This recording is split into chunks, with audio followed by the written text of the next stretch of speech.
Today's reading is from Isaiah chapter 6. In the year that King Uzziah died, I saw the Lord, high and exalted, seated on a throne, and the train of his robe filled the temple. Above him were seraphim, each with 6 wings. With 2 wings they covered their faces, with 2 wings they covered their feet, and with 2 they were flying.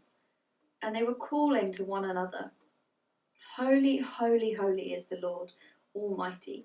The whole earth is full of his glory. At the sound of their voices, the doorposts and thresholds shook, and the temple was filled with smoke. Woe to me, I cried, I am ruined, for I am a man of unclean lips, and I live among a people of unclean lips, and my eyes have seen the King, the Lord Almighty. Then one of the seraphim flew to me with a live coal in his hand, which he had taken with tongs from the altar. With it he touched my mouth and said, See, this has touched your lips. Your guilt is taken away and your sin atoned for. Then I heard the voice of the Lord saying, Who shall I send, and who will go for us? And I said, Here I am, send me.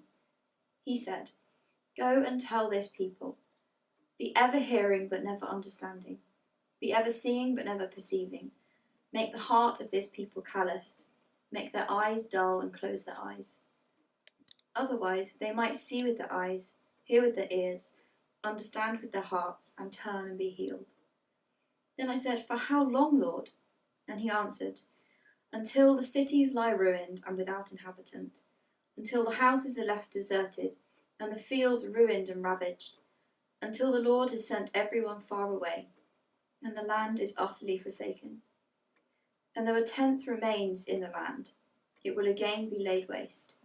But as the terebinth and oak leave stumps when they are cut down, so the holy seed will be the stump in the land.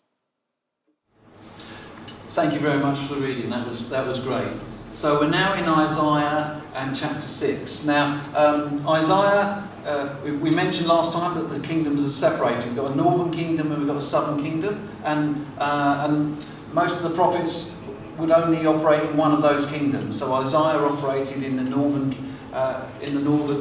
kingdom, and with Isaiah we find that this chapter starts by saying, in the year when King Uzziah died. Now, King Uzziah was actually one of the better kings. Like things were going well. So what is not, although that's if you like, in some ways that's just putting a historical timestamp on this chapter. It's more than that. It's saying, do you know what? This was a moment when it looked like things were going to go pear-shaped again. And a pattern of the Bible, just over and over again, it's the times when it looks the roughest. It's the times when often God breaks through into our lives. The times when we can't imagine how this is going to happen. And so here we go, and he says, I saw the Lord on a throne, exalted and high, and his robe filled the temple. And when Isaiah started to move in and start to understand how big God was and how holy God was, his natural response and our natural response when we go through parts of the Bible is, woe is me, I cried. We read this in 5, woe is me. And something that holds us, obviously holds us is, we want to move on with God, but we know there's a lot about us that if we did move on with God, if we did get close to Him, it would be a woe is me because of where I've been and what I do. And here it goes, for I am a man of unclean lips. I've said things that I shouldn't have said. And I live among people of unclean lips. I hear things that I shouldn't hear. If you like, I will never be able to be to be clean either on the inside or the outside.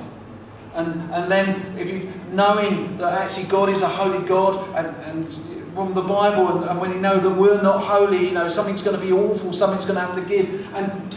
And here, and the wonderful story within the Bible is yes, God is holy, and yes, we are sinful, but with God there is something, He has done something in order to deliver us. And in this time we hear that God hears the cries, and He sends the angels to Him, and His lips are a hot coal goes on His lips, and He is cleansed.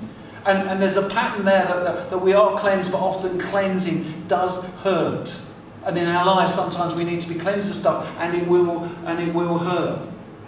And there's a lovely bit where it says, see, this has touched your lips.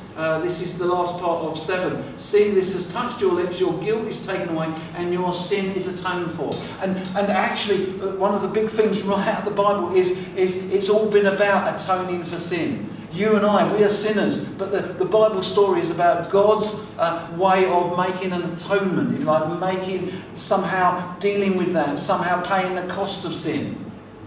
And then we hear that Isaiah says, go and tell the people. And this is a fantastic section, because in this section, the words that he uses are the words that Jesus often uses.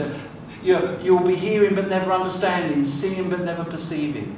And so there's been a shift in the Bible here. If you like, in some ways the kingdom is running down, the northern kingdom, the southern kingdom's running down. But God hasn't stopped. God is now putting in places things to prepare for the more important kingdom, the kingdom of Jesus. And so, if you like, these prophets are pointing towards what is going to come. And they also point to the next world and what's going to come.